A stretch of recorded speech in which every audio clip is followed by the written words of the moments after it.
দেখে মনে হতে পারে শেয়ালের এই ছবি প্রত্যন্ত কোনো গ্রামের, কিন্তু অবাক করা বিষয় হলো এই ছবি রাজধানী ঢাকার। কি বিশ্বাস হচ্ছে না তো? ইট পাথরের জঙ্গলে তো আর শেয়ালের দেখা পাওয়ার কথা নয়। ঢাকার কোনো কোনো এলাকায় গভীর রাতে শেয়ালের ডাক শুনতে পাওয়া গেলেও দিনের আলোয় শেয়ালের এমন দেখা মেলা ভার। ঢাকার কুর্মিটোলার সামরিক বিমান ঘাঁটির পাশে এই শেয়ালের দেখা মিলল বৃহস্পতিবার বিকেলে। এই এলাকায় কর্মরতরা জানায়, বিমান ঘাঁটিকে ঘিরে বেশ কিছু বন ও ঝোপঝাড় রয়েছে, আর তাতেই নিজেদের আশ্রয় খুঁজে নিয়েছে এসব শেয়াল।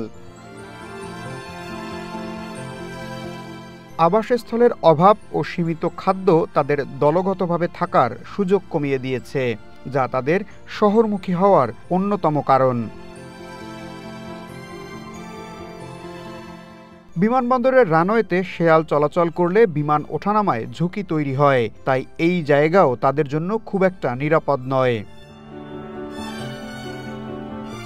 এই শহর যে শুধুমাত্র মানুষের জন্যই নয়, কিছু প্রাণীরও টিকে থাকা তা মনে করিয়ে দেয়। পরিকল্পিত নগরায়ন হলে হয়তো প্রকৃতির নানা অনুষঙ্গ নিয়েই এই শহর হতে পারত বসবাসের জন্য উন্নত কোনো জনপদ, যেখানে টিকে থাকতে পারত মানুষের পাশাপাশি অন্য প্রাণীকুল। ইশতিয়াক ইমন, ওয়ান নিউজ, ঢাকা।